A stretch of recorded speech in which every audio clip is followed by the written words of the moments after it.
paz, igreja. Vamos ficar de pé. Nós estamos aqui para apresentar um culto de louvor ao Senhor, né? Saber um pouco de como a música chegou nas igrejas.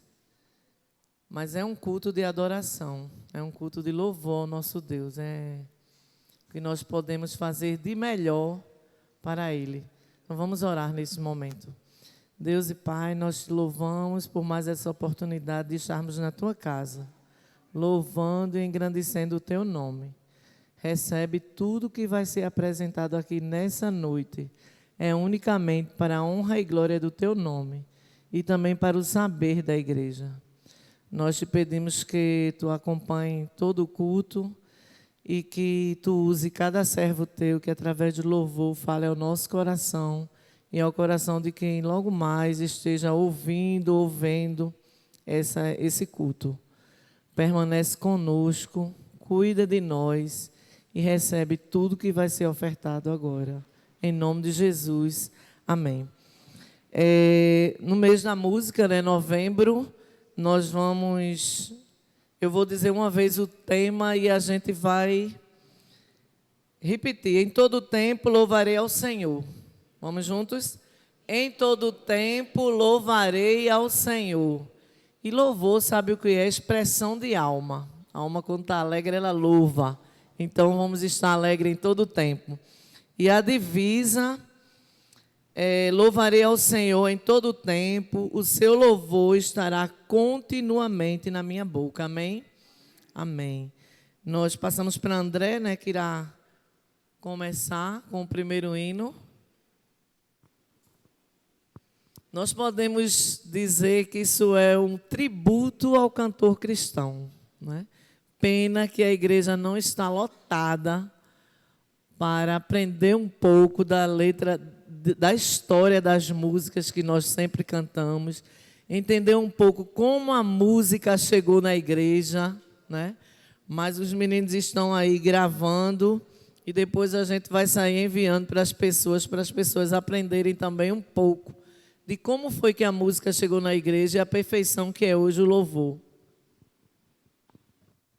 Boa noite a todos. A gente vai tentar ajudá-los, tentar fazer alguma coisa para fazer lembrar a história das músicas, né?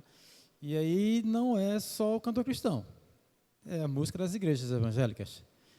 A gente está no nosso cenário, o cantor cristão, mas ele está também em outros cenários. A gente vai ver um pouquinho dessa história. E a gente vai começar, eu imaginei que teria mais gente. Como não tem, vai ser um pouco diferente. A gente vai cantar um primeiro hino, o hino 2, bem pequenininho, bem conhecido, que você que é corista cantou algumas vezes. Justo és Senhor, certo? Aí eu vou aqui pedir ajuda para Elias reger, que eu vou ter que... Não, tem, só tem aqui. Alguém quer cantor cristão aí, para acompanhar? Tem aqui sobrando. Precisa não? Então, eu vou pedir para a Elisa reger, eu vou tocar aqui, junto com o órgão, fazer um som de órgão aqui, e a gente vai cantar para começar com esse hino.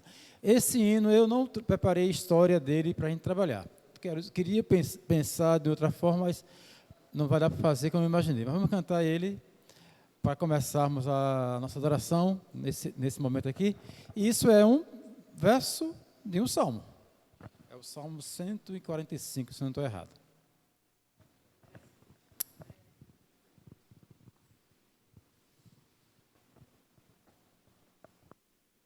Só a voz do piano, né?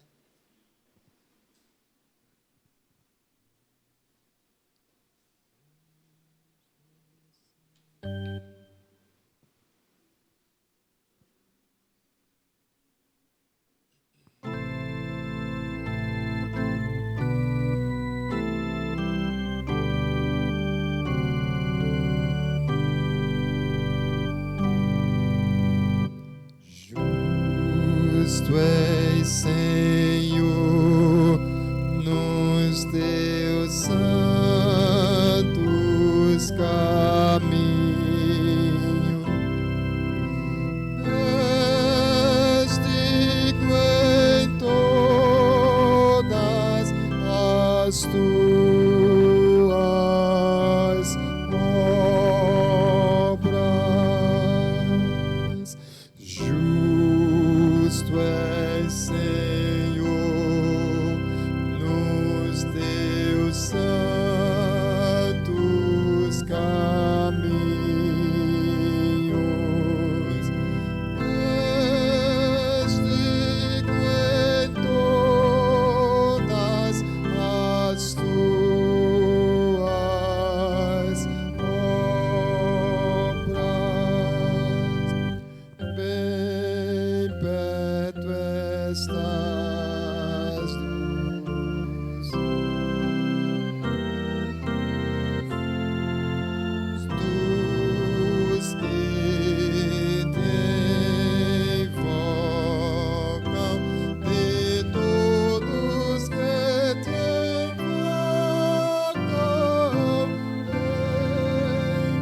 Salmo 145, 17 e 18.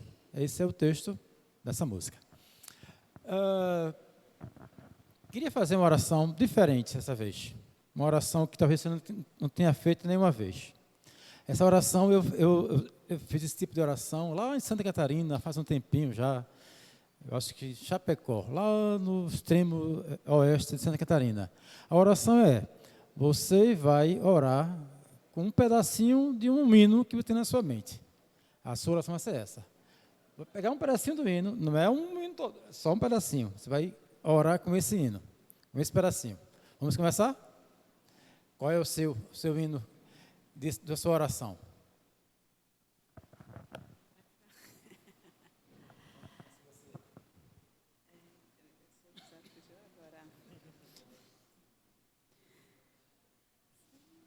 Senhor meu Deus, quando eu maravilhado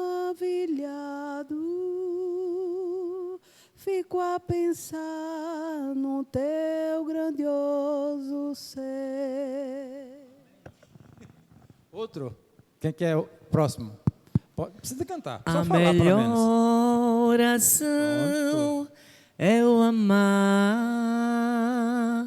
A melhor oração é o amar. Se não sabes amar, tu precisas orar. A melhor oração é o amar. Pronto, vamos para o próximo. Glória, glória, aleluia. Glória, glória, aleluia. Glória, glória, aleluia. Vencendo, vem Jesus. Não precisa cantar, tá? Pode ser só falar. Quem é o próximo? Lado esquerdo, lado direito. Não precisa cantar, só falar já está resolvendo. Pode só falar? Só falar, daí eu posso. Os que confiam no Senhor são como um monte de Sião, que não se abalam, mas permanecem para sempre. Em Jesus, amigo temos, mais chegado que o irmão.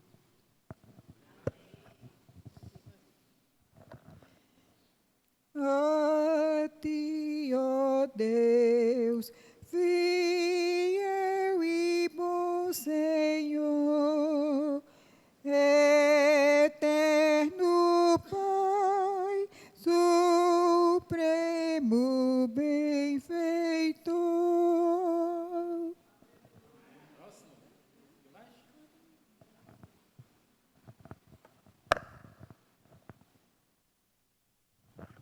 Te louvarei, não importam as circunstâncias. Adorarei somente a ti, Jesus.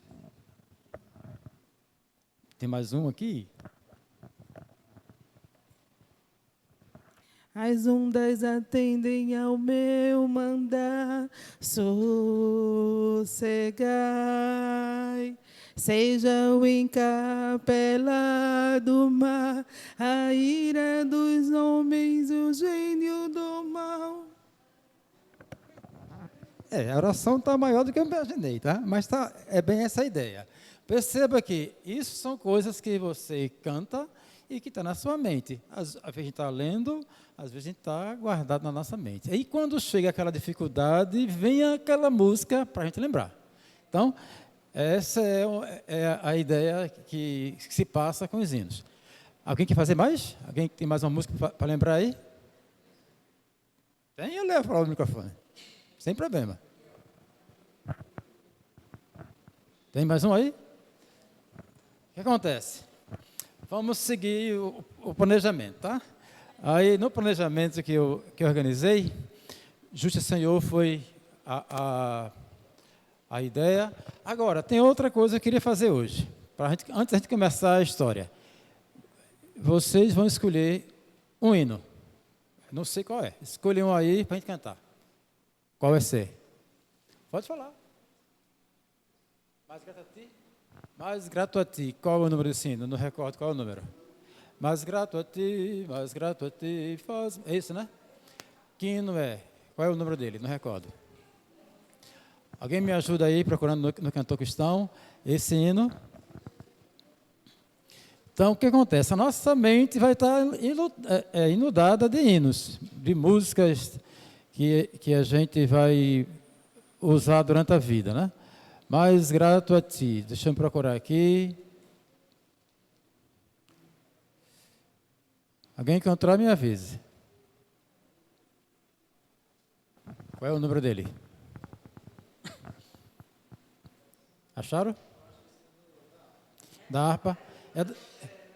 Não é cantor cristão, mas tudo bem, vamos lá. Quer vir cantar?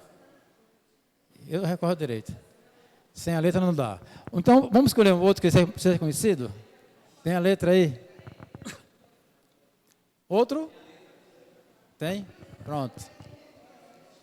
Número 1. Vamos fazer o número 1 enquanto ela se organiza ali, tá? Regi, número 1. A teu Deus. Aí faremos só uma estrofe, tá? O hino 1, apenas a primeira estrofe.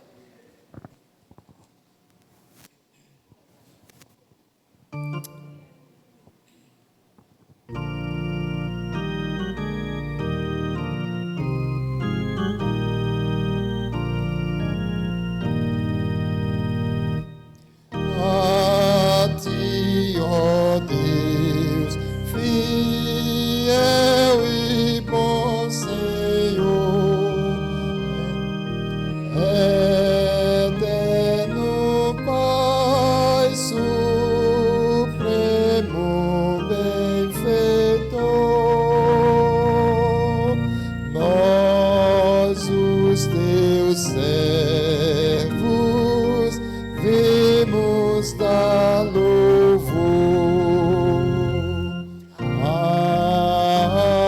Aleluia, aleluia.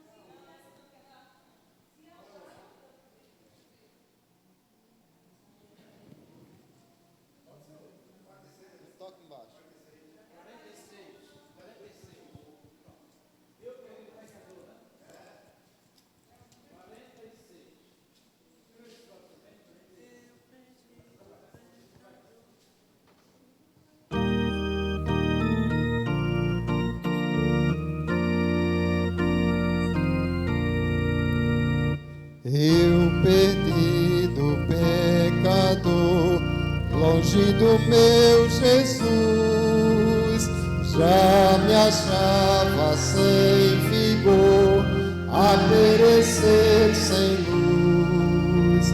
Meu estado Cristo viu, dando-me sua mão, e salvar-me conseguiu da perdição. Cristo me amou e me livrou. O seu imenso amor me transformou. Foi seu poder e o seu sem Cristo Salvador me transformou.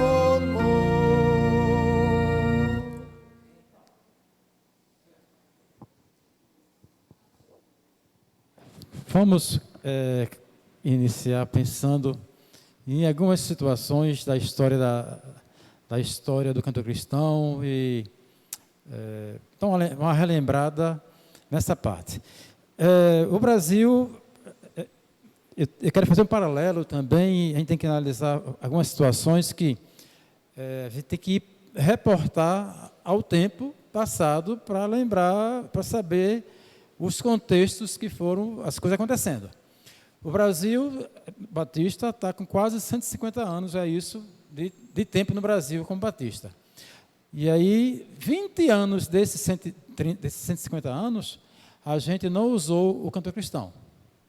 20 anos anteriores a esse tempo todinho aí, o cantor cristão não era usado. Por quê?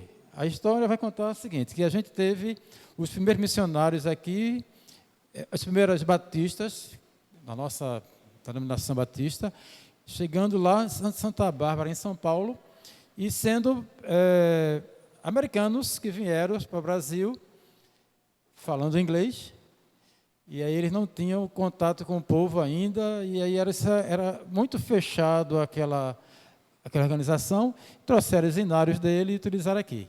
E aí existia um inário já no Brasil, naquela ocasião, que já estava presente, que também foi fruto de estrangeiros, que foi fruto dos ingleses, que vieram para cá, vieram para o Rio de Janeiro, de começo, e no Rio de Janeiro o pastor que estava à frente dessa comitiva não encontrou o ambiente favorável para o trabalho dele. Aí ele subiu lá para as serras Fluminense, acho que é a região ali de Petrópolis, Teresópolis, ficou por ali. E criou-se a Igreja Congregacional Fluminense. Então, o primeiro inário que nós temos no Brasil, inário mesmo, é os Salmos e Hinos, da Igreja Congregacional. Os batistas usaram, por 20 anos, esse inário como o inário da igreja. Até, um pouco à frente, chegar uma outra pessoa, para começar a história batista aí. Então, Salmos e Hinos é o primeiro inário evangélico do Brasil, da Igreja Congregacional Fluminense.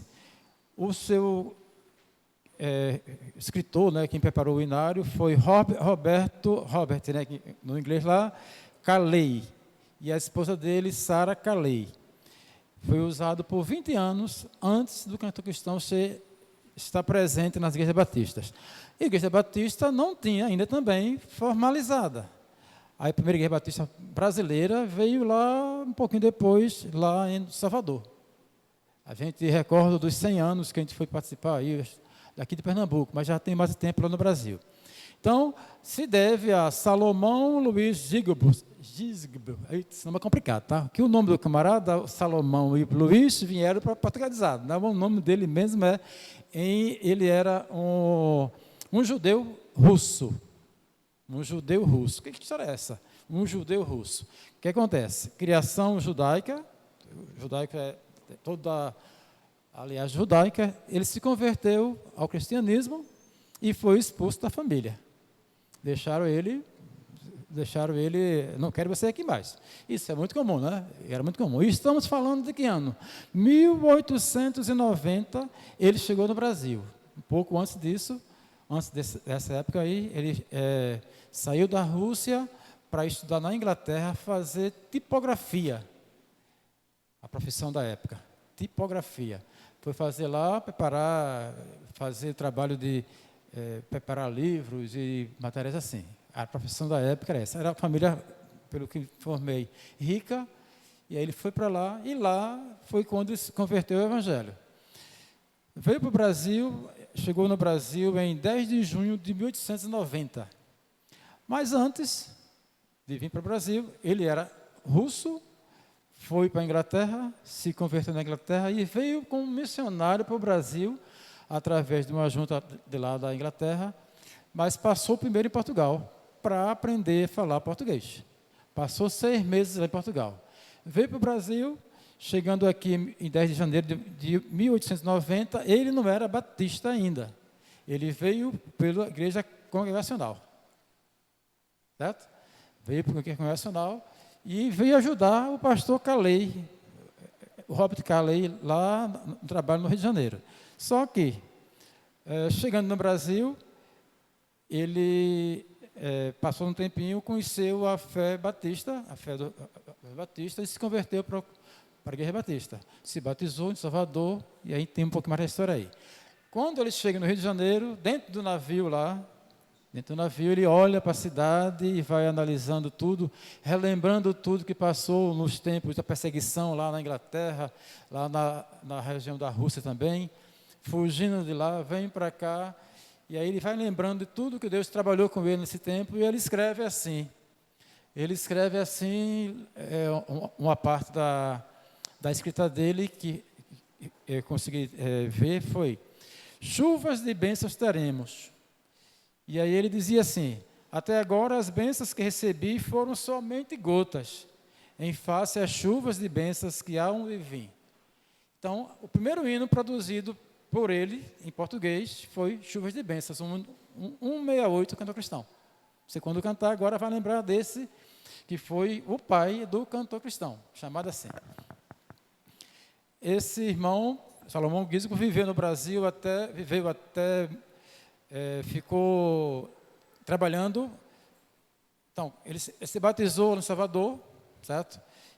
Em 1891, um ano depois. Sendo um dos missionários que nessa igreja em Salvador, Zacarias Taylor, que foi um missionário forte aqui no Brasil. Trabalhou ativamente com brasileiros até 1927, quando faleceu. Foi também esse Salomão Guizbo, daqui para Recife. O Seminário Batista foi ele que fundou, certo? Toda aquela região ali foi trabalho que ele trabalhou. E viajou para o Brasil um bom tempo, certo? E nesse tempo foi produzindo hinos junto com outros e criou-se o primeiro cantor cristão com 16 hinos. Tem quantos hinos agora no seminário, esse cantor cristão? 581, incluindo os hinos pátrios. Certo? Então é isso aí. Então começou com 16 hinos. Não vou falar muito do cantor cristão, porque senão não vai dar tempo para falar tudo que eu quero falar. E nem consigo falar tudo, vai ser pouquinho. Então vamos puxar um pouquinho para trás, bem antes lá. E vamos puxar do contexto lá da história de 1500. O Brasil foi descoberto em 1500, né? Essa época de 1500 para frente foi o progresso do mundo daquela época. Até antes de 1500 a coisa era mais complicada. Aí tem várias coisas para você estudar e ler, vai saber da história, que tem muita coisa complicada aí. E aí temos algumas situações. Como era o culto na igreja daquela época, a igreja católica, que era a igreja que era a principal igreja do mundo. O celebrante, o pastor, o padre lá, né? O padre celebrava as missas no latim, em latim, na língua latina. Tudo era em latim. Cantava em latim, pregava em latim, lia a Bíblia em latim. Quem entendia? Ninguém. E aí complica, né? Então, aí surge nesses intervalos várias situações, a gente vai ver aí descobrimento da América, 1500 e por aí, e aí um pouquinho antes tem uma tecnologia que surge importantíssima, que foi a imprensa, quando se criou a imprensa, quando se começou a produzir em papel, colocar no papel as coisas escritas. Antes era em pergaminho, era em outras fontes, não era numa tipografia, as letrinhas assim. Então, daí 1500 para frente teve isso aí. Outra coisa, nessas épocas também existiam aí muitas viagens, né? As navegações que a gente estudou na história, né? Que foi nessa época, os portugueses, os holandeses, os ingleses, tudo isso no contexto. E aí tem uma problemática, né? A Igreja Católica era que dominava, a fé era ela que dizia, e a coisa era assim. Existiam alguns grupos, já naquela época, que não tinha base com a Igreja Católica. Eu não recordo se na história realmente vai ser nessa época aí que vai aparecer o nome de Anabatista. Eu recordo um pouco mais à frente. Mas deveria já existir os anabatistas, que eram os rebatizadores. O nome Aná é de rebatizadores. Anabatista já existia aí. E aí um pouquinho, já existia assim, porque 1529, 21, quando Lutero vai fazer a reforma da Igreja Católica, as teses dele, ele vai se inspirar nos anabatistas que corriam fugindo de perseguições, aqui e ali morriam, se matavam pela perseguição religiosa. Então, ele vai se beneficiar desse conhecimento para usar na frente, na igreja luterana, esse conhecimento para produzir música também. Então, vamos lá para a época de 1500 e pouquinho, por aí, quando chega Lutero. Lutero era um padre, certo? Católico, fervoroso, e vários eram assim, mas ele entendeu que a Igreja Católica tinha algumas coisas que não estavam batendo com a Bíblia. Primeiro, quem lia, quem sabia ler, era só o clero e o pessoal da majestade, né? O rei, as pessoas como é que dizer assim agora, qual o nome que daria? Os nobres, né? Que sabiam ler, tinham condição de ler, escrever e tudo mais. Os demais, o povão, o trabalhador, não sabia de nada. E aí tinha também uma coisa complicada, né? Além de não saber nada, tinha toda a religião em cima. Olha, se tu fizer assim, tu vai para o inferno. Tu não cooperar, vai para o inferno. E tem um bocado de situação. E a Igreja Católica, em 1500 e pouquinho, tem as ideias, já estava se produzindo naquela época, um dos templos muito conhecidos lá acho que na Itália, que é a Basílica de São Pedro. Estava sendo produzida a Basílica de São Pedro. E para colocar aquilo em execução, precisava de dinheiro. Então, surgiu aí as indulgências, que era isso. Tu quer ir para o céu, tu tem que dar tanto para a igreja para poder ajudar no templo, o santo não vai para o céu. E tem um bocado de coisa. Vendi um osso do dedinho do pé de Jesus, que morreu lá no passado. A lasca da cruz de Jesus, para poder ter dinheiro, para poder construir a igreja. E isso era coisas e coisas que acontecia dentro da igreja. E além de outras coisas que nem recordo aqui, nem vou falar também. Então, era complicado o negócio. Então, vem Lutero. Lutero vem e traz aí as ideias, lendo a Bíblia. Ele podia ler, porque ele sabia ler, né? Ele era um monge lá, católico, estudava muito, sabia a língua e tudo mais. Então, estudando a Bíblia, ele foi ver lá que várias coisas que a Igreja Católica pregava não estavam batendo com a Bíblia. E aí, aí ele veio aí e colocou lá na Alemanha, que ele era alemão, colocou lá na Alemanha 95 teses que rebatia a Igreja. E aí surgiu a Reforma Protestante, que começou. Perseguição, e perseguição, e perseguição, e perseguição. Certo? Para quem? Para o católico. Ele era católico ainda. Era padre católico. Então, vai. Lutero tinha conhecimento de música. E Lutero tem outro personagem também importante aí para pensar nesse momento ainda, que é Calvino, que era um reformador da igreja anglicana, da igreja da Inglaterra. A Inglaterra também era a igreja católica, e aí Calvino trabalhou muita coisa também, e houve um racha na Igreja Católica em duas partes, na Alemanha e na Inglaterra. Na Inglaterra formou-se a Igreja Anglicana, e na Alemanha a Igreja Luterana, dessa reforma. Então, Calvino e Lutero são da mesma época. O canto coral foi quando surgiu o canto coral nessa época aí, com quem? Com Lutero. Lutero foi que trouxe a ideia que a gente fez aqui agora, cantar em 4 vozes, uma voz, soprano, contralto, tenor, baixo, que a Igreja Católica usava o coral dela com a polifonia, um entra agora, outro entra depois, e assim vai, e era feito só por homens. E aí eu já falei aqui no coral, uma vez, eu vou aproveitar agora aí que você está vendo na gravação, e depois quem está presente aqui, que existia também uma prática católica que perdurou por um bom tempo, aí isso acabou, que foi o uso de meninos no coral católico, na Igreja Católica, para fazer a voz feminina.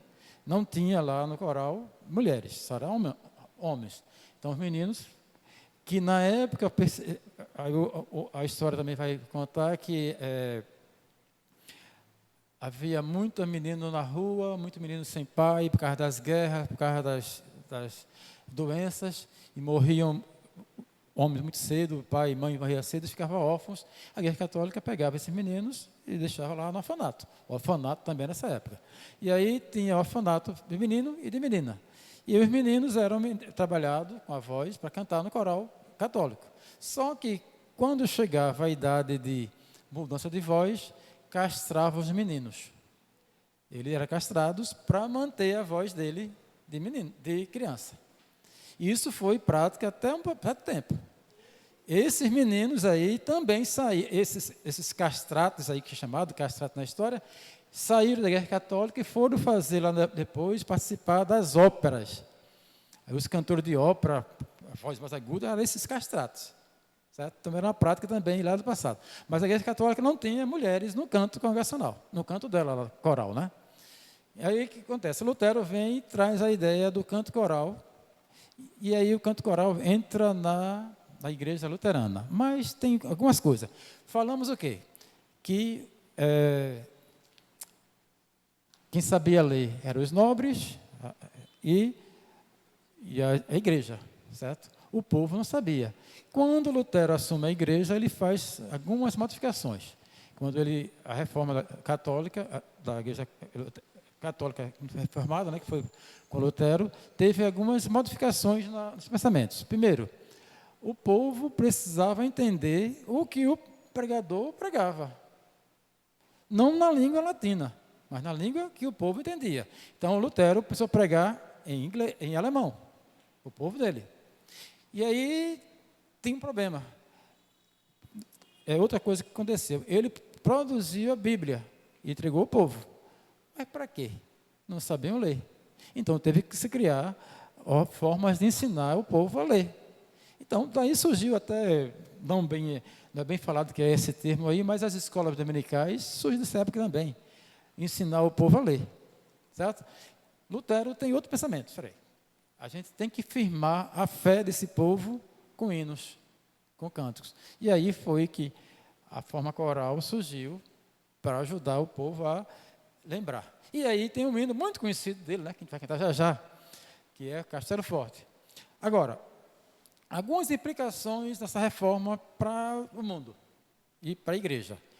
Primeiro, se o povo não sabe ler, o povo também não sabe pensar, não sabe dialogar, não sabe criticar, certo? Quando o povo começa a ler, a saber ler, consegue reclamar, brigar, requerer os direitos, certo? A liberdade que surgiu com a reforma vai perdurar até agora.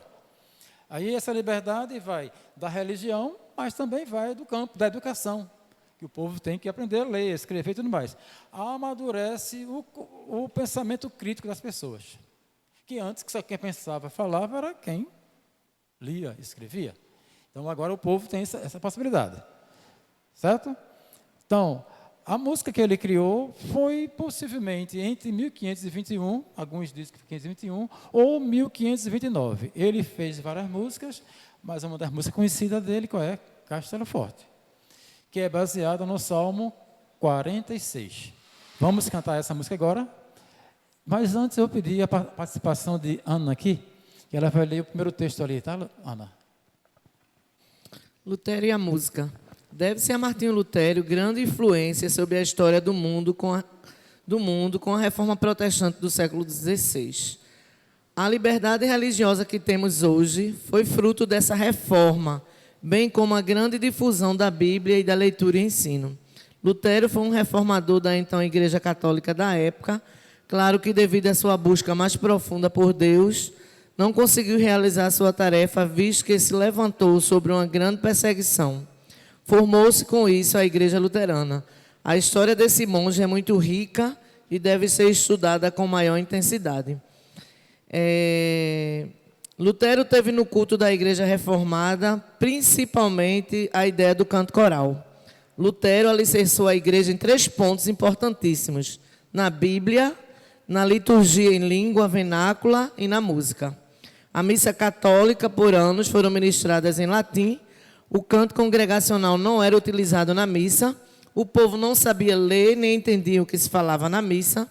Lutero influenciou o mundo, dando o direito a todos que participavam do culto a entender em sua língua o que o sacerdote estava falando na liturgia. Além de traduzir a Bíblia para o alemão e ensinar a ler e escrever, Lutero firmou a fé do povo com hinos.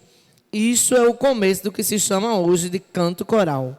Um dos hinos mais conhecidos no mundo atual, que foi produzido por Lutero, é Nosso Deus é uma poderosa fortaleza, baseado no Salmo 46. Muitos compositores utilizavam a melodia e o texto desse hino em suas obras. Johann Sebastian, em sua cantata, escrita em 1730, a Quinta Sinfonia de Félix Mendelssohn, Foi escrita para celebrar a passagem dos 300 anos da Reforma Protestante na Alemanha. Por isso, leva o apelido da Sinfonia da Reforma. Contém um movimento coral na sua última seção. O coral e finale são construídos sobre o tema luterano. Em O Nosso Deus é uma Poderosa Fortaleza. Mendelssohn começa construindo um coral instrumental e só na parte final utiliza o coro, entoando os versos escritos por Lutero no século XVI.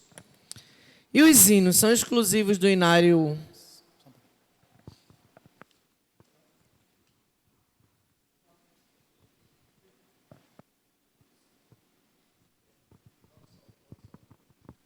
Som. Pronto. Ela vai cantar aqui. Vamos tocar, né? Vamos tocar aqui. A gente vai cantar 2 estrofes desse hino. Mas é o seguinte, algumas coisas antes de falar. Lutero tinha, diferente de Calvino, alguns pensamentos diferentes. Um deles é, Calvino, ele não aceitava, ele só trabalhou com a música dos calvinistas, era somente texto bíblico. Um salmo, outro texto bíblico lá, e aí surgiu o Saltério de Genebra. O Saltério era um salmo metrificado, salmo de formato musical para ser cantado pela igreja naquela época. E isso ainda existe e é feito ainda no mundo, e nós também temos aqui o música de Calvino. Outro detalhe, em 1550, ou perto disso aí, com a invasão francesa no Brasil, aí isso foi lá no Rio de Janeiro, foi cantado um hino evangélico, da nossa HCC, não peguei o número agora, foi o primeiro hino evangélico cantado no Brasil, que foi feito por os franceses, que naquela época eram cristãos fervorosos também. A gente tem que lembrar que nessa época de 1500 até um pouco mais, a Europa era que exportava missionários. Mandou para a América, mandou para a Índia, mandou para a África. Esse momento histórico lá, é eles que fazem isso, certo? Já Lutero, em relação aos hinos, ele tinha outro pensamento. Posso também posso acrescentar nos hinos a experiência particular de uma pessoa. O que você teve de experiência, você põe na poesia e canta na igreja. Outra coisa que ele fez, pegou melodias que eram cantadas na comunidade, na redondeza lá, e colocou textos bíblicos e colocou para a igreja cantar também. Então, são várias situações que tem aí também, certo? Castelo Forte é nosso Deus, é o hino que vamos cantar agora, a primeira e a segunda estrofe. Aí vamos ter aqui a participação de Eliusa e o William tocando o instrumento, e a gente vai cantar sem o teclado, tá? Eu vou tentar reger um pouco mais lento, porque na época não era corrido, como é hoje as coisas, né? O povo era mais tranquilo. A vida não era tão corrida como hoje, o ônibus, não era assim, era tudo mais calmo. Então, a gente vai fazer Castelo Forte, a primeira e a segunda estrofe. É o hino 323 do nosso cantor cristão, que nós vamos cantar agora essas 2 estrofes. Esse é um dos hinos muito cantado no mundo, como foi lido ali naquele texto. Compositores como Bach, que era alemão também, Mendelssohn também, que era alemão, trabalhou esse texto, essa melodia, nas suas obras musicais várias, né? Eu aconselho a você, chegando em casa, procurar na internet, está aí possível de ver,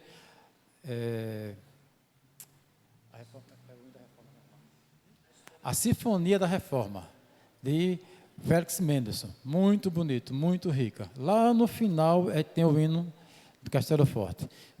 Foi para relembrar 300 anos da Reforma Protestante. E estamos há quantos anos da Reforma? Mais de 500 anos. Mas é uma perguntinha, antes de a gente começar aqui. Veja como as coisas estão sendo deturpadas no tempo. Aqui não tem quase ninguém da idade, só tem uma ali. Pronto. Na tua escola, Aninha aqui, falaram da reforma agora nesses dias? Mais do Halloween. Falaram, não foi? Você não viu na tua escola, mas teve em outra. O Halloween é também lembrado. Qual é o dia da reforma? 31 de outubro. Qual é o dia do Halloween? 31 de outubro. O que acontece? As pessoas têm esquecido o ponto da histórico importante para a igreja, até a igreja tem esquecido disso. O ponto importante para a igreja, as igrejas todas, não só o Batista, qualquer uma, que modificou a história da gente, que foi de fé, que foi de mudanças de paradigmas, para sendo trocado por coisas mundanas. E que é jogado na sua mente direto. O Halloween. Ninguém fala da reforma, fala do Halloween. Certo? Que é demônico. Então, cuide. Aí tem que ter um paralelo. Você tem que analisar as coisas, vendo a história passada, o presente, para se situar. Eu, na escola que eu trabalho, teve lá o Halloween lá. Tudo pintado aqui, pintado ali, e é comum isso nessa época. Então, aqui no Brasil e fora, se fala mais do Halloween do que da Reforma Protestante. Castelo Forte, para a gente cantar agora. Só da altura.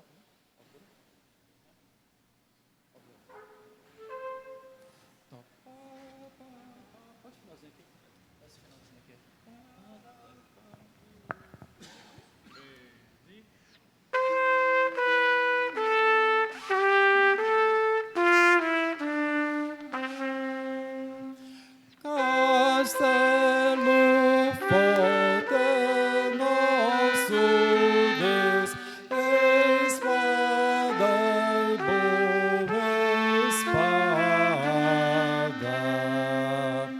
com seu poder defende os seus em todo trançado.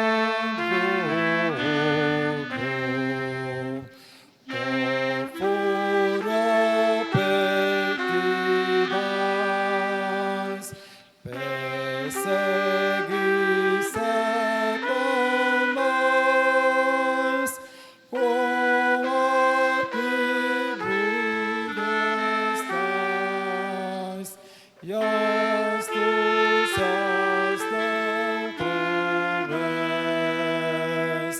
que iguais não há na terra. A nossa força nada faz, estamos sem perdidos, mas nosso Deus socorro traz e somos protegidos.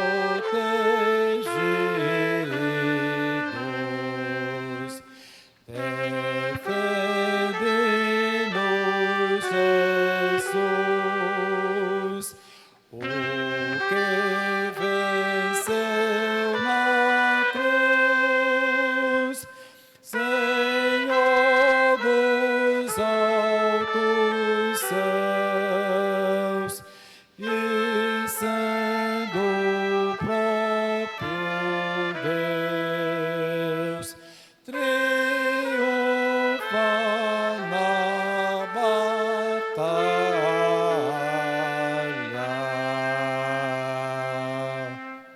Amém. Então, essa é a música mais cantada no mundo, assim, evangélico, eu acho que é essa aí. Inclusive em guerras. Eu vi um texto, uma ocasião que, em momento de guerras, aí, essa Segunda Guerra ou Primeira, os inimigos cantando esse hino em um culto. Conhece desse? É poderoso. Então, esse foi o primeiro hino que a gente olhou.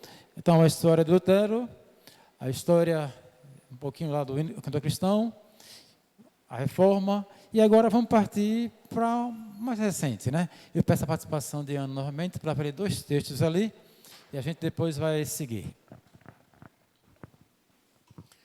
Os hinos são exclusivos do meu inário. Certa irmã chegou para um pastor e falou: sua igreja é muito antiga mesmo, hein? Vocês ainda cantam hinos?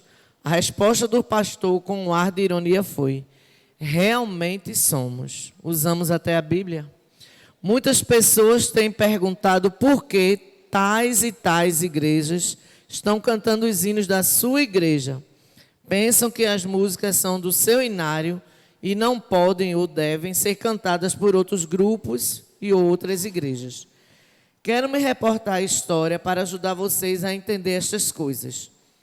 Os reformadores incluíram os hinos nas suas igrejas como forma de fortalecimento da doutrina reformada, lembrando que, à época da reforma, a música litúrgica era privilégio do clero.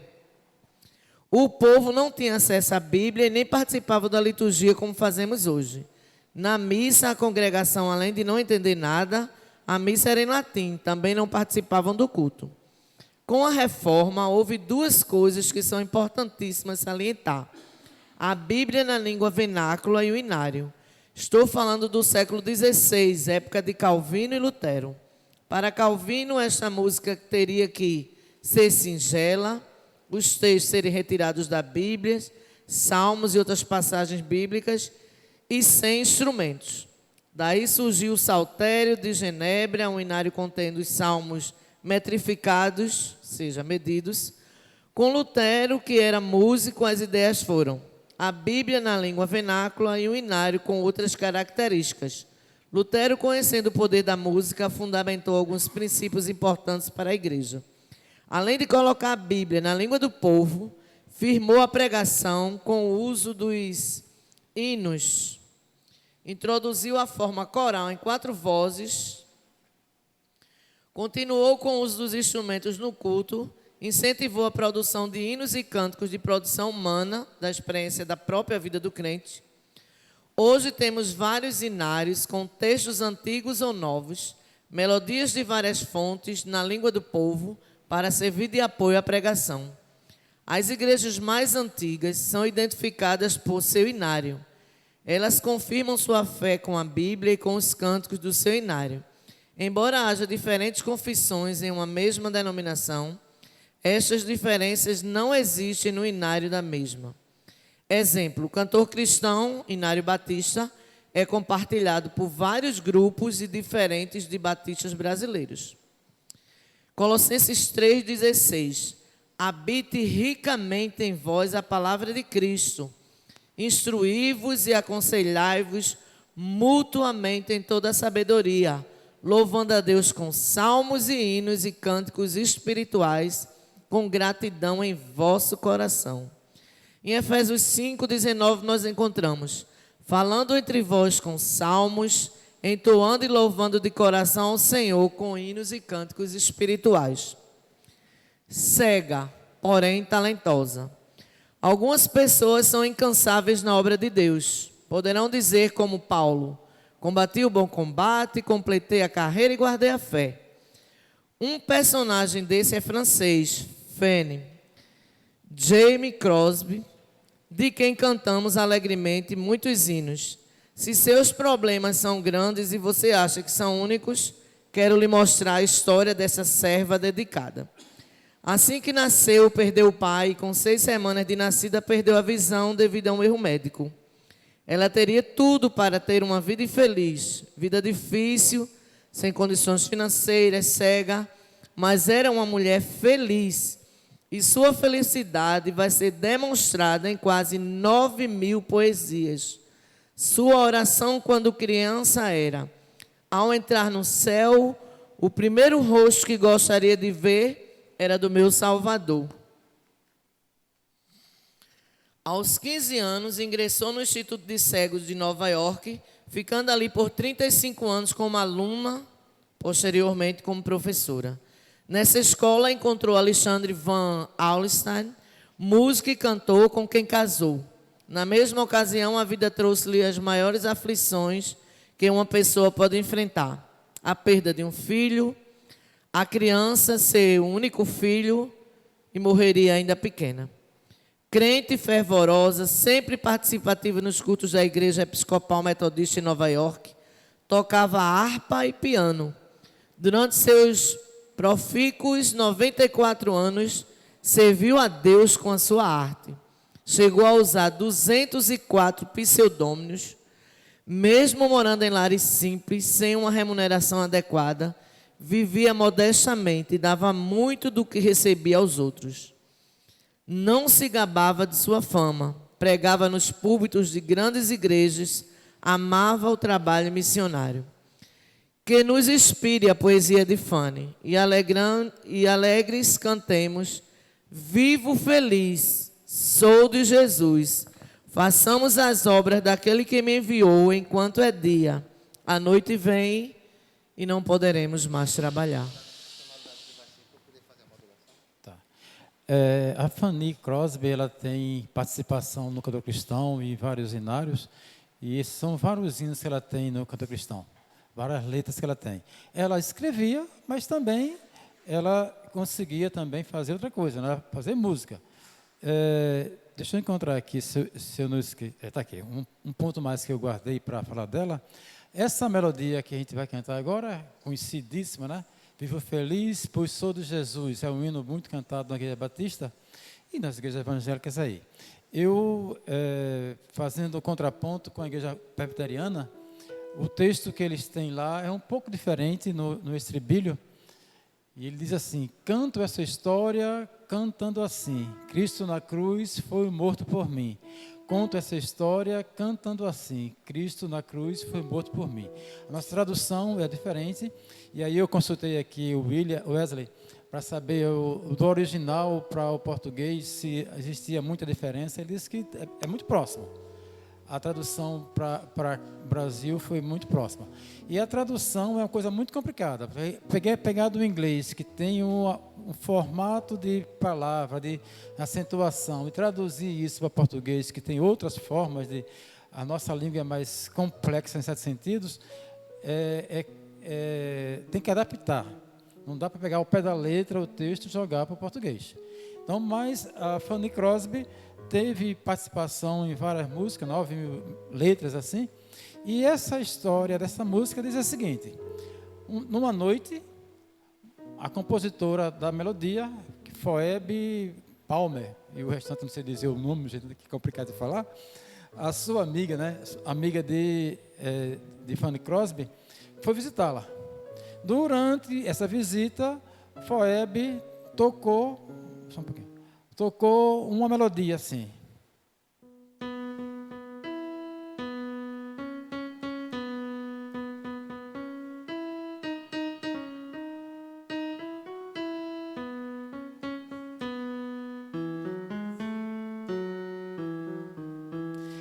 Foi só a melodia que ela tocou, não tinha letra. Aí Fanny perguntou a Fanny, o que tu diz dessa melodia? Aí a Fanny vai e responde. Ela fala em inglês aqui, não vou falar em inglês não, vou me arriscar não. Jesus é meu. Aí viria a ser, que segurança, Jesus é meu. Essa é a tradução mais ou menos devida, né? E começou daí a produzir, em alguns minutos, a primeira estrofe desse hino, e na mesma noite fez as demais. Ela tinha o talento lá e desenvolveu o talento de fazer letra e assim foi. Então ela foi produzir esse hino desse jeito, certo? Vamos cantar agora? Vivo feliz, pois sou de Jesus. Eu vou pedir aqui a Valéria para cantar aqui no microfone, para eu vou dar uma aliviada na minha garganta também, certo? Vamos usar todos os possíveis, né?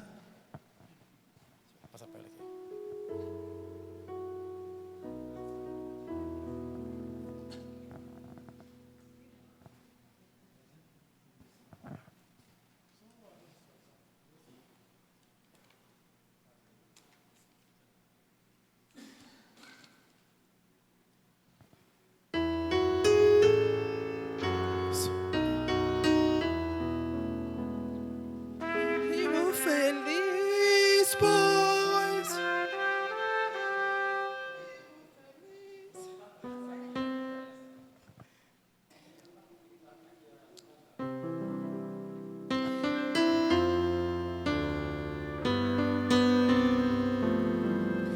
vivo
trazendo os céus, ecos da excelsa graça de Deus. Canta, louva, canta ao Senhor, rende-lhe sempre a noite louvor. Canta, minha alma, canta ao Senhor, sempre ardente louvor.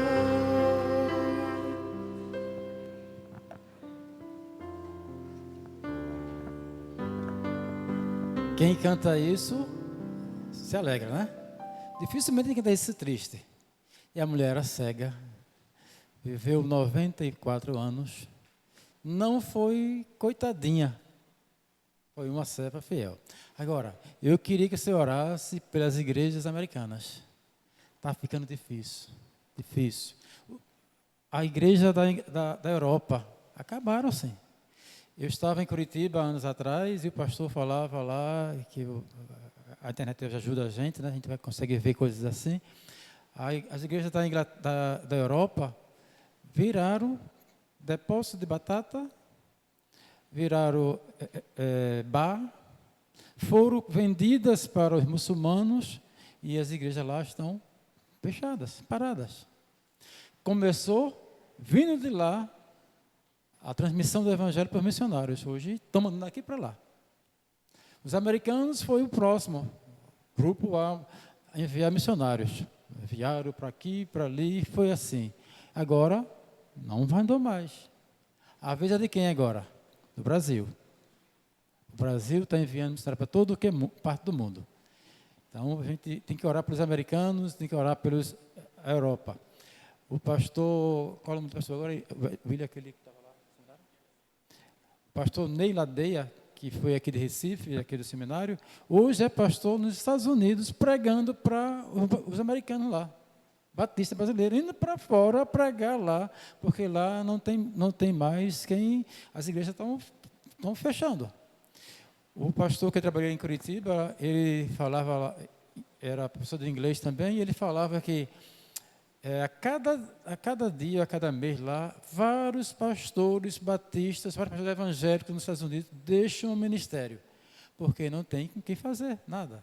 Eu recordo, há 30 e poucos anos atrás, na época que estava na Marinha, no Rio de Janeiro, esteve na igreja lá, uma comitiva americana, e o músico de lá, o missionário, o ministro de música, foi cantar na frente da igreja lá, ensinou uma música para a gente cantar em inglês lá, eu recordo ainda. E aí ele dizia assim, vou mostrar como é nos Estados Unidos comigo. A igreja tem de tudo, equipamento, bancos, dinheiro, tudo, mas não tem gente.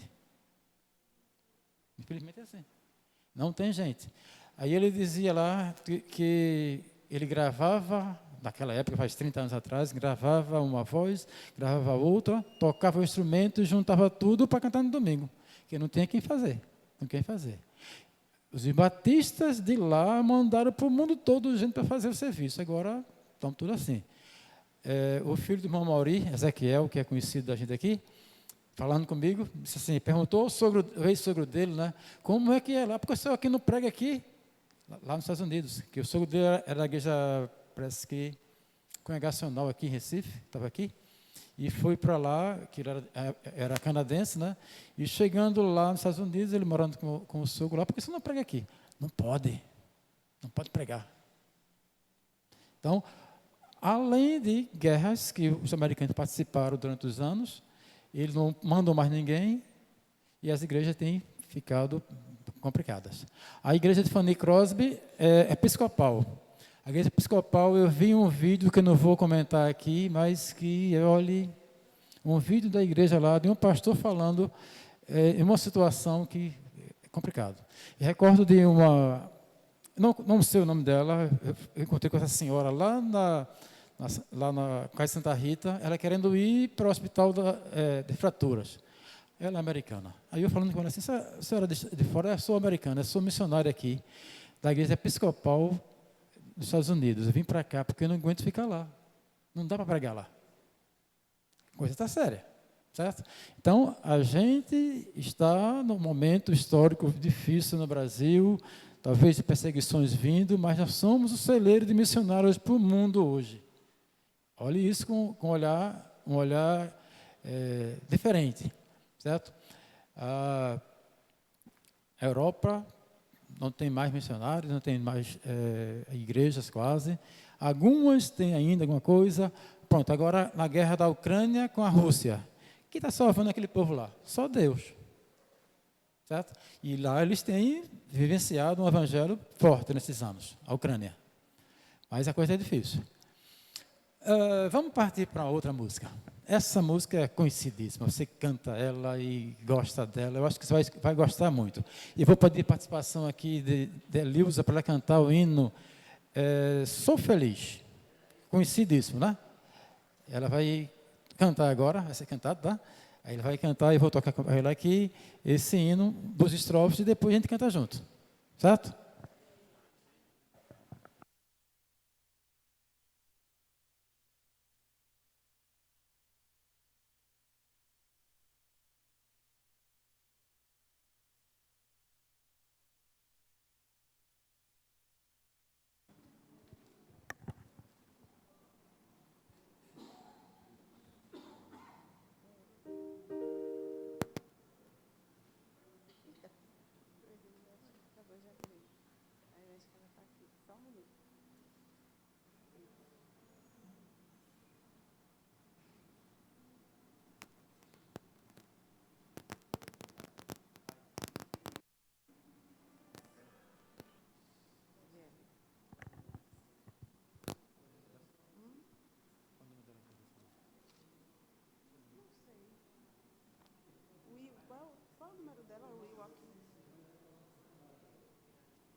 Olha no teu celular.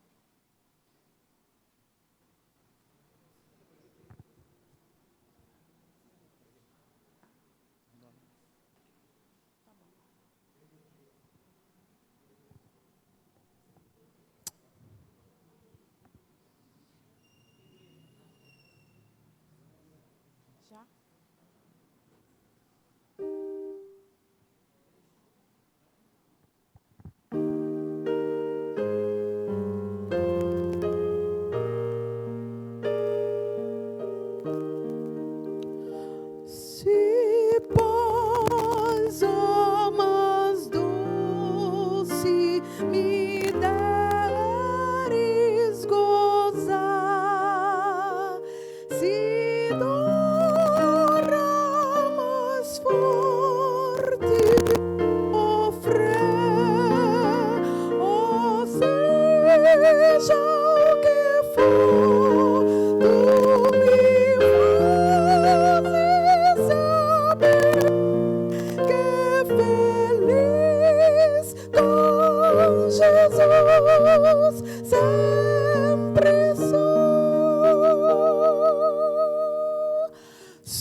Então, essa é uma música que você canta, né? Não sei se vai conseguir cantar depois. A história é a seguinte: se eu chorar, faz parte.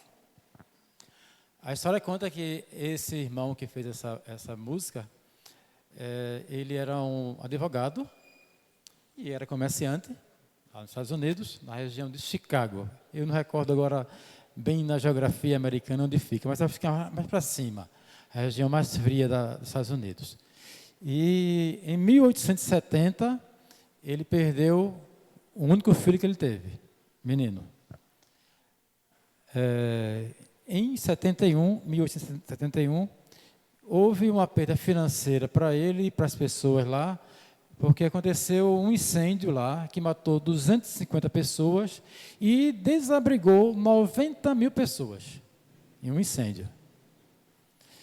Ele ficou ainda lá na região, conseguiu depois ajudar as pessoas a melhorar de vida, e aí foi.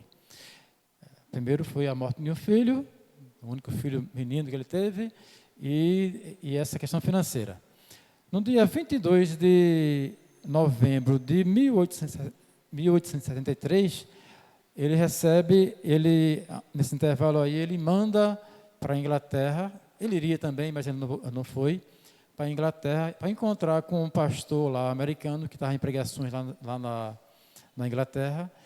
Ele mandou a família para lá, 4 filhas e a esposa. Ele iria também, mas chegando lá em Nova York, onde ele ia embarcar, recebeu um comunicado para voltar, para resolver algumas coisas na empresa. Uma coisa desse tipo assim. Ele não foi. O que acontece? Na viagem, já no dia 22 de novembro de 1873, no Atlântico Norte, lá em cima, o navio em que ia a família dele, a esposa e as filhas, se chocou com outro navio inglês e afundou em 12 minutos. 226 pessoas morreram naufragado, incluindo as 4 filhas dele. 90 pessoas sobreviveram, entre elas a esposa dele. E aí, o nome dela era Ana Stafford, parece que é assim a pronúncia. Logo que chegou a um lugar mais seguro, chegou no porto, após ter sido resgatada, ela manda um bilhete no dia 1º de dezembro de 1873, dizendo para ele: salva, porém só.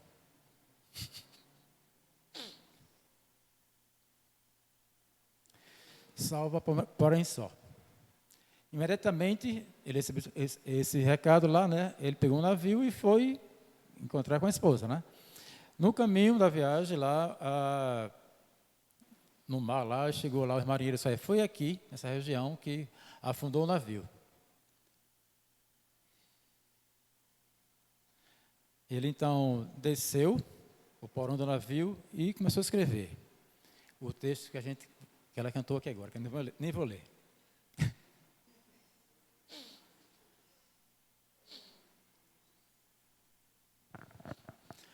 Então, o que acontece? Esse hino é pesado, né? A gente vê a história dele. Certo?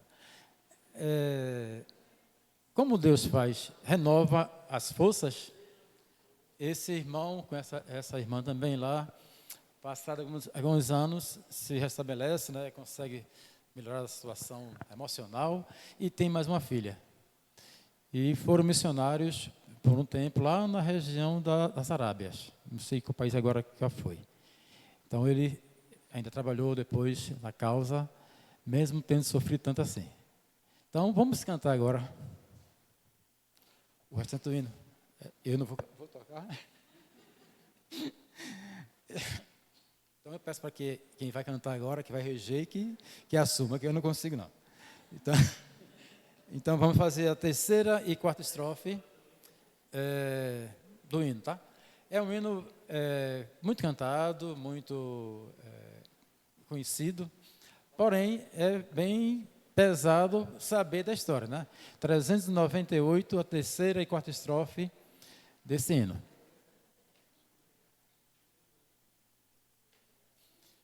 Eu certamente não posso ser pastor, tá? Já me falaram: vai ser pastor, não posso, choro demais. Eu choro muito, não posso não.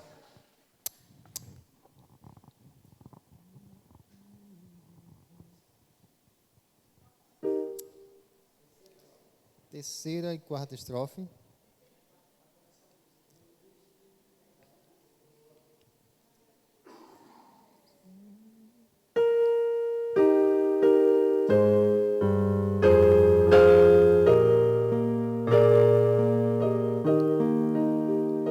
Meu triste pecado por meu Salvador foi pago de modo cabal.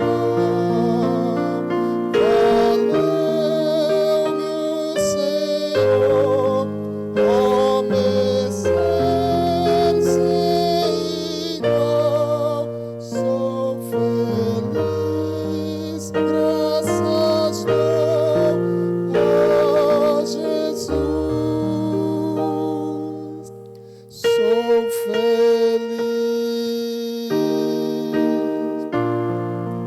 com Jesus. Sou feliz com Jesus, meu Senhor. A vida eu anseio do meu Salvador.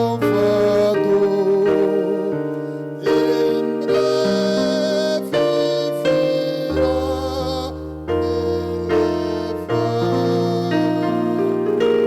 ao céu onde for para sempre morar.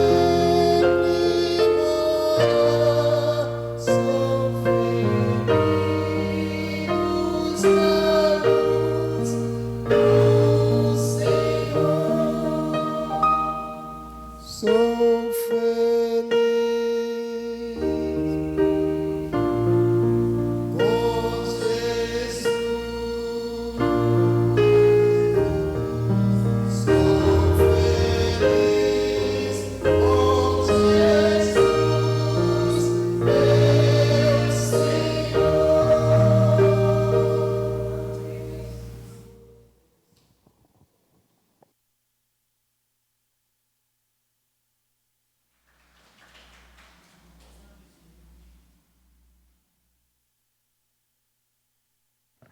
Não sei se você vai depois lembrar da história. Esse próximo hino que foi pedido para trabalhar, eu não peguei muita fonte para falar da história dele, mas é um hino muito conhecido, que a gente canta, ou se cantava muito nas igrejas, tá? É o hino 396. Muito conhecido. É o hino Ó cego eu andei e perdido vaguei, longe, longe do meu Salvador. Esse é um hino cantado em vários lugares aí, várias igrejas, né? Então, esse hino aí é de um compositor, o letrista desse hino é Isaac, o nome dele é Isaac Watts. Foi escrito mais ou menos em 1740, 750. E aí eu vou puxar um pouquinho da história de novo para dar uma lembrada em algumas situações. Existiu a reforma protestante, existiu a contra-reforma, mas existiam outros movimentos também na história, lá na Europa, que influenciaram a música. E um deles foi algumas igrejas que hoje existem ainda, a gente fala dela, os metodistas, os wesleyanos. Esses também vieram da reforma. Vieram da Igreja Católica, aí foram para a luterana ou calvinista, mas criaram outras igrejas depois. Então, desses novos grupos aí, existiam muitos letristas, muitos hinos que foram produzidos. Né? E esse é um dos que é muito cantado, falado, que a gente vai agora cantar, e que a gente já ouviu muita gente se converter por essa música. Eu acho que era muito comum no passado ver essa aí. Então, vamos lá. Está aqui, né? Pronto, 396. Vamos, Elias vai reger ali, eu vou cantar. Vamos fazer só a primeira estrofe, senão o tempo não vai dar. O tempo é corrida. Então, só ver outro aí.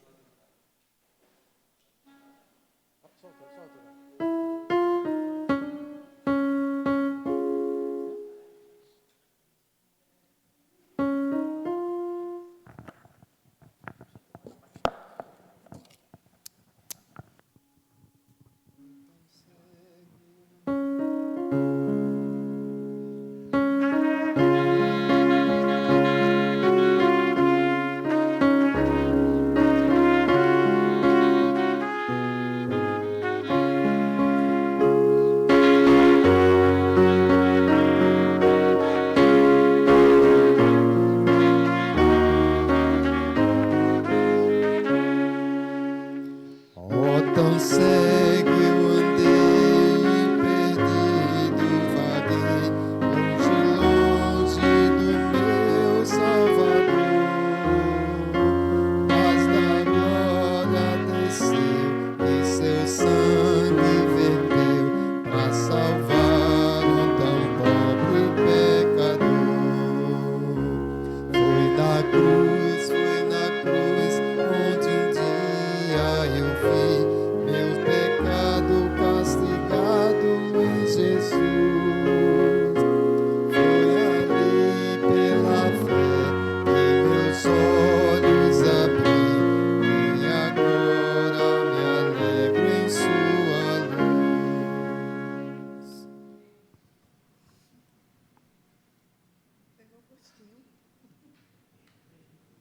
Muito cantado isso, né? A gente conhece. E existem algumas variantes dessa música, alguns hinários trabalham com outra melodia, e esse trecho que a gente cantou, foi na cruz, é só estribilho. Então tem variantes. Mas é um hino muito cantado, muito conhecido. O próximo hino, que está na nossa programação, será o último.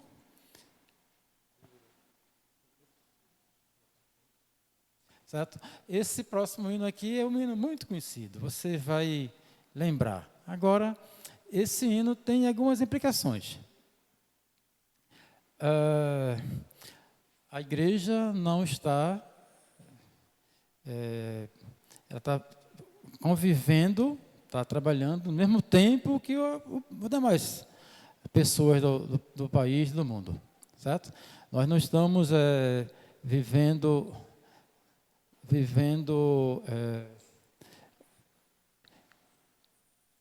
fora do mundo normal. Estamos no mundo depois. Fora do mundo normal. Estamos vivendo no mundo normal dos demais, porém a igreja também tem um futuro diferente de todos lá fora. Porque quando você entende que foi na cruz que Jesus salvou você, que você reconheceu que Ele é seu Salvador, você veio para a igreja, ou aceitou o Evangelho e mudou de vida. É isso? Então a igreja deve continuar sendo o lugar de eis. Eis isso, eis aquilo, eis aquilo. Se não for assim, a igreja deixa de ser igreja. Mas a igreja está convivendo num momento histórico de todo momento, de todo lugar. Então, Lutero lá conviveu no momento histórico dele. A igreja católica lá, ele foi contra, ele viu que estava fora das normas bíblicas, mas lutou fisicamente, sofreu perseguição pela coisa que ele trouxe. Aconteceu com Calvino também, aconteceu com Salomão Gisbo, que a gente falou, a perseguição que foi para os batistas e os outros evangélicos na época que vieram para o Brasil, foram grandes. Não foi pouca coisa, não. Foi muita coisa. E deixa eu aproveitar um pouquinho, puxar lá na época também ainda de Salomão Gisbo, lá 1800 e pouquinho, que outros grupos batistas vieram para o Brasil, além dos americanos. Existe uma convenção batista chamada Pioneira, Igreja Batista Pioneira, que fica lá no Rio Grande do Sul, Santa Catarina, Paraná. Mas é mais certo o Rio Grande do Sul você encontrar eles. Rio Grande do Sul e Paraná, e Santa Catarina. A Convenção Pioneira é a Convenção Batista, que está afiliada à nossa Batista também, mas que foram de irmãos que vieram da Europa, os letos, eu acho que os alemães também, alguns grupos assim que vieram lá do começo da colonização daquela região e lá fundaram a Igreja Batista também. Depois se uniu aos batistas brasileiros. De imediato falavam na língua deles, que foi comum isso, assim como os americanos também foi, mas depois se difundiu para as demais igrejas. Então, lá, os letos também têm influência, têm participação na igreja. Mas a história da igreja não é desconectada da sociedade. Se o povo lá, que é você também, sofre perseguição, ou sofre fome, ou sofre uma doença, todo mundo sofre. A igreja não está isenta disso. Então, nessa história, vamos ver aqui a história do hino, que vai ser o próximo, vai ser o último, que fala de uma mulher, entre outras, essa é outra dela, é Júlia. A pronúncia do restante eu não sei dizer. Aí eu vou ficar quieto aqui. Aí eu vou ficar quieto para não complicar as coisas aí. Essa irmã, essa Júlia, era ativa, oradora muito fluente, autora de 3 livros de versos, poesias, né? Ela acompanhava com grande interesse o trabalho do marido em causas humanitárias. Ela também pregava muitas vezes na sua igreja, a Igreja Unitária. É uma das igrejas americanas lá que eu não tenho muita afinidade de informações. Júlia nasceu em Nova York, 27 de maio de 1819.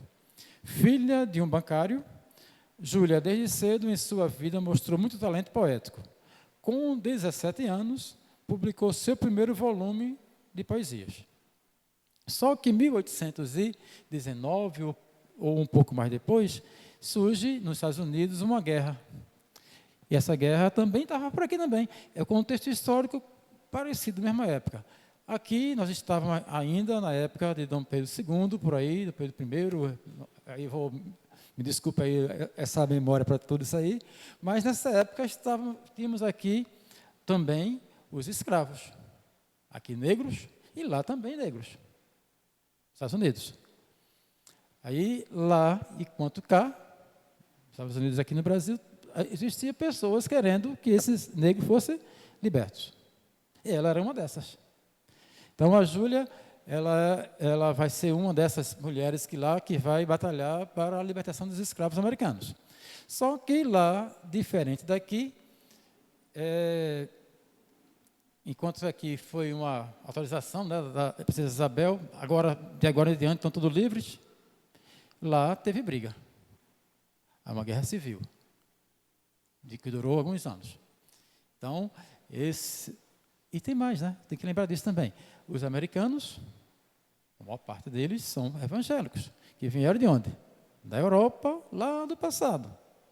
Aí ficaram algumas regiões ali, e aí com os anos teve uma guerra entre eles, que era a parte norte com a parte sul.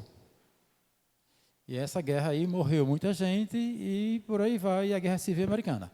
Então a Júlia participa disso aí ativamente, e aí uma das coisas que acontece na história é que ela estava na frente da casa dela quando passava lá um pilotão do exército americano cantando uma melodia que você deve conhecer, se você conhece.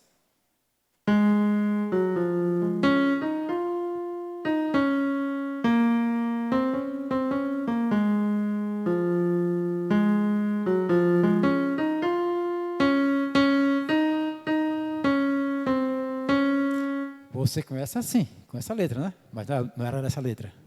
A letra era uma letra de guerra para lá. É uma marcha militar, certo? É um hino cantado por todo mundo.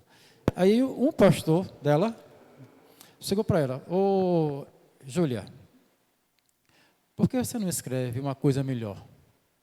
Um texto melhor para essa música? Então, acontece. Um dia, enquanto eu ouvia as tropas cantando esse hino lá, com essa melodia, né?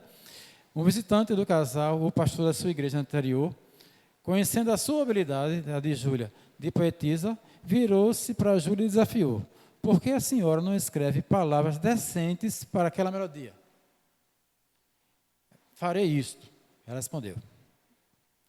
As palavras vieram a ela antes do novo amanhecer. A senhora Júlia Halver, parece que a pronúncia dela assim, relatou: acordei na penumbra da madrugada e, enquanto esperava a aurora, as linhas do poema começaram a se entrelaçar na minha mente. Disse a mim mesma: preciso me levantar e escrever esses versos para não tornar a dormir e perdê-los. Então, me levantei e no escuro achei uma pena desgastada que me lembrei de ter usado o dia anterior. Rabisquei os versos quase sem olhar o papel. A pena é pena mesmo, né? Que naquela época não tem caneta, né? A caneta era de pena, né? Ao longo dos anos, o hino perdeu qualquer resquício de partidarismo e tornou-se um dos hinos mais amados dos Estados Unidos. Arranjos maravilhosos desse hino foram feitos por compositores de renome e cantados nos momentos mais solenes do país. Foi cantado na posse do presidente Lyndon Johnson e tornando-se internacionalmente no funeral de Winston Churchill. Acho que a pronúncia é essa. Se não foi, é parecida, né? Como planejado por ele mesmo em vida. Ele queria que se cantasse essa música lá no funeral dele. Certo? Eu pediria ao Wes, mas vou ficar quieto aqui. O nome dessa melodia americana vem do inglês lá, Hino da Batalha. Vem das primeiras palavras do título do hino do original. Acho que termina aqui. Então, o que acontece? Esse é um dos hinos que a gente canta e ele tem algumas coisas interessantes. Muito interessante. Além de falar e ser um hino marcial, né? Muito marcial assim, né? Vamos ver o texto dele. Como é que é o texto dele mesmo? Está aqui, né? Já refúgio a glória eterna de Jesus, o Rei dos Reis. Breve os reis deste mundo seguirão as suas leis. Os sinais da sua vinda já se mostram cada vez, vencendo vem Jesus. Mas tem algumas coisas marcantes na marcha. Tum, tum, tum. Não é isso? Aí quando você canta um hino nacional que bate lá, bum, não tem quem segure, filho. Se levanta, né? Então a marcha tem esse teor, né? Então o que acontece? Com essa música a gente vai finalizar a nossa programação e aí assim, esse é um hino que além de falar de Jesus aqui, ele aponta para frente. Que esse Jesus de hoje, que a gente está falando aqui hoje, ele também vai voltar, né? Ele tem esse lado também. Então é uma música muito bonita que todo mundo conhece, né? Vamos cantar ela agora, né?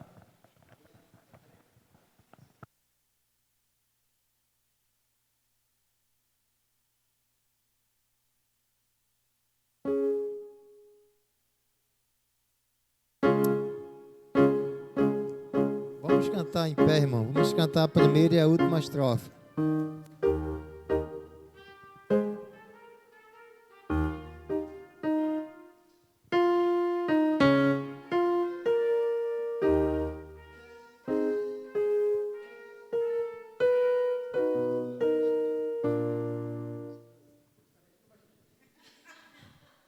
Faz de novo.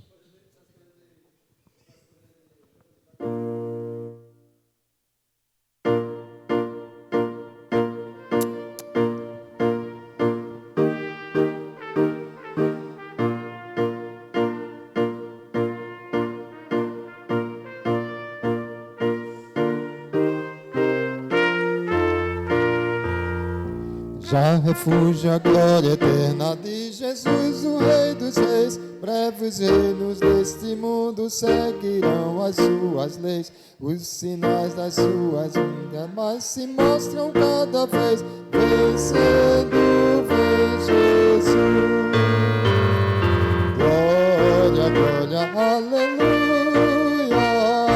Glória, glória, aleluia. Glória, glória, aleluia. Vencendo vem Jesus. A última. E por fim entronizado as nações há de julgar. Todos grandes e pequenos o juiz hão de encarar. E os remidos triunfantes o fulgor hão de cantar. Vencido tem Jesus. Glória, glória, aleluia. Glória, glória, aleluia. Glória, glória, aleluia. Vencido tem Jesus.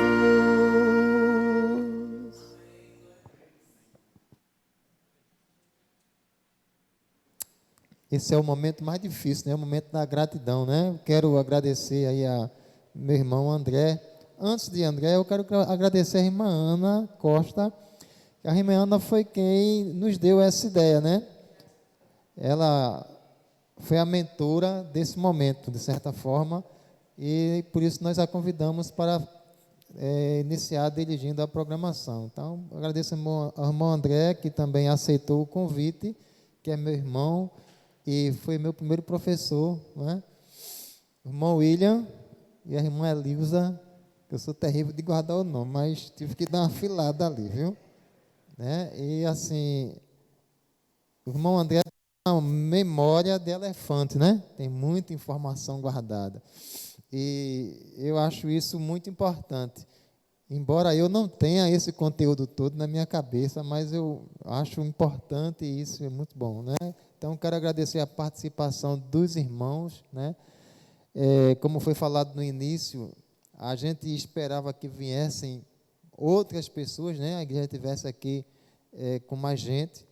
É uma programação diferente daquilo que nós costumamos fazer. E eu tenho o Inário, o cantor cristão, como base também da minha história musical. E, infelizmente, a gente não tem o hábito, né, de cantar tantos hinos. Inclusive, hoje, a gente nem anda mais com o cantor cristão, né? E hoje tem a possibilidade de estar ali também no celular. Então, seria muito interessante que a gente começasse a explorar um pouco mais esses hinos que contam a história da nossa igreja. Então, de certa forma, a gente vem perdendo a nossa identidade musical. Então, ainda bem que aqui ainda a gente canta alguns hinos, né? Em algumas igrejas nem se cantam mais. Então, você entra numa igreja, às vezes, batista, que não usa o seu próprio hinário e realmente perde muito nesse sentido, né? Eu queria convidar o irmão Eliel, né, que também é músico, né, nosso flautista, né, para que ele faça a oração nesse momento, agradecendo por tudo que foi realizado aqui, que nós temos aprendido um pouco mais, né, sobre a nossa história musical. Amém?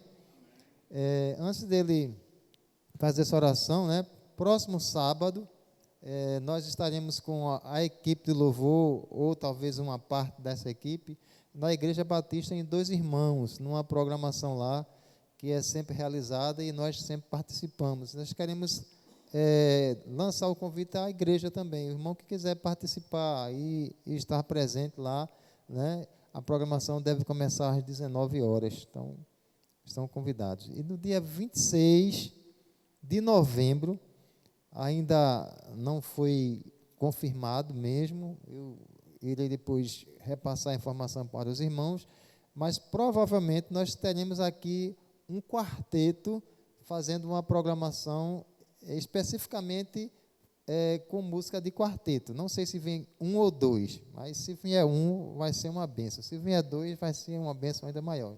Amém? Oremos.